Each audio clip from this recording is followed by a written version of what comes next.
おはようございます。たかしです。本日は1月26日木曜日、ただいま9時22分。それではポンド円のトレードポイントを見ていきましょう。まずは冷やしからです。昨日の冷やしは下髭の長い陽線となっております。実体部分は小さいのですが、陽線で終えてきてますので、その前の日の下落から昨日は一旦下を攻めたんですが、結局は底堅い動きで終えているという印象です。ただ現在は GMMA の青帯と接触はしてきてます。それからストキャスティクスも高値圏からのデッドクロス。過去のデッドクロスを見てますと、それなりに下落をしてきてますので、今回ここから下落する可能性は大きいのですが、ローソク足だけを見てますと、まだここからもう一度上を目指しそうにも見えます。つまりどちらにも行きそうな分かりにくい相場ということですね。ですので今はまだ下を模索する動きにもなりますし、高値を再び追うような動きになる可能性も両方考えておいた方がいいと思います。ただとは言いましても GMMA に接触、ストキャスティクスはデッドクロスしてますので、ここから上昇するにしても上値は重い展開になると想定されます。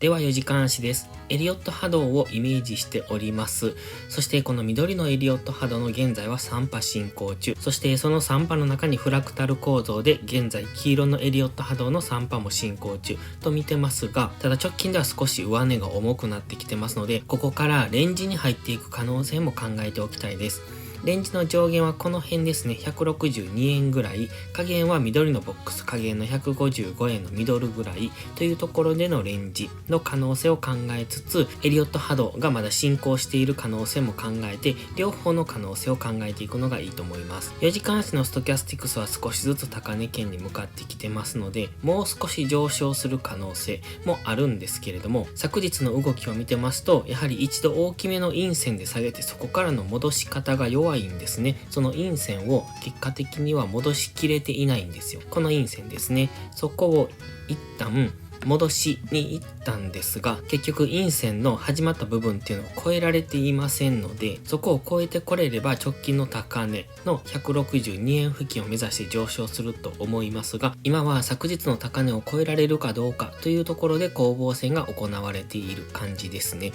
ですので一旦は昨日の高値を意識してトレードしていくのが良さそう。ここを上抜ければ一旦の直近高値まで、上抜けられなければ昨日安値までというところでしょうか。現在の位置は中途半端ですので、一旦上昇するのを待ちたいところですね。では1時間足です。1時間足では、24日の高値から今小さく下落トレンドを作って下落中で、昨日はこの黄色の丸、ここの安値を一旦下抜けてきました。ただ緑の丸まで到達せずに 50% のところで切り返してきたんですね。この 50% はこの安値、19日の安値から24日の高値に当てたフィボナッチリトレースメントの 50%、 つまり半値戻しなんですが、ちょうどここから反発する可能性も考えられます。ただし1時間足の GMM は横ばい、そして下抜けてから明確に上抜けられてませんので、やはり上値は重いなというところ、それから日足の GMMA がここに走ってますので、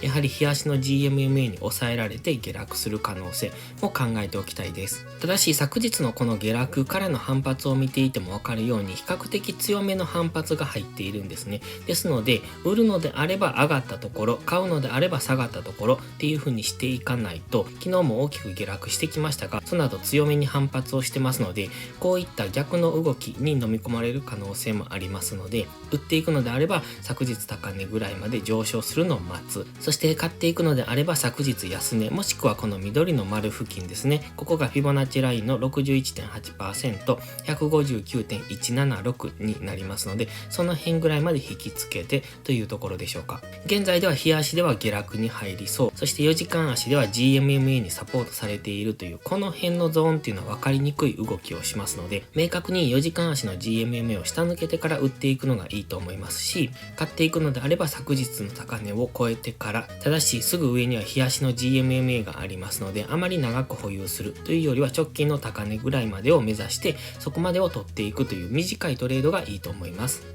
それでは本日は以上です。この動画が分かりやすいと思ったら応援をお願いします。皆さんの応援がより多くの初心者の方へこの動画をお届けすることにつながります。そして最後にお知らせです。YouTube のメンバーシップでは初心者の方が少しでもスキルアップできるような丁寧な解説動画を毎週1本更新しています。トレードでの基礎が学べるメンバーシップにご興味あれば一度お試しください。それから初心者ではないけど安定して勝てないという方はポストプライムでのプライム会員をおすすめしています。こちらは2週間の無料期間がありますので、その期間をご利用いただき、自分に合うかどうかを検証していただくのがいいと思います。まずは行動しないと何も始まりませんので、無料期間を上手にご活用ください。詳細は概要欄にあります。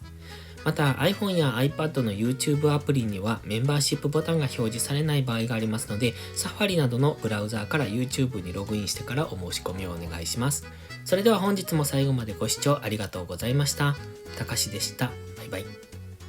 インジケーターの使い方解説ブログを書きました。GMMA、Stochastics、MACD の使い方について詳しく書いてます。まずは一度目を通してみてください。きっとスキルアップのお役に立てると思います。インジケーターは何気なく表示させるのではなく、理解して使いこなすことが大切です。また、インジケーターを使ったエントリー手法のテキスト販売を始めました。こちらは初心者から中級者向けですが、初心者の方向けの初級編もご用意しています。勝つための聖杯なんてありません。だからこそ地味にコツコツとスキルを積み上げていくものです。このテキストはそんな方のお力になれると信じています。せっかく FX を始めたのですから、明るい未来を夢見て頑張りましょう。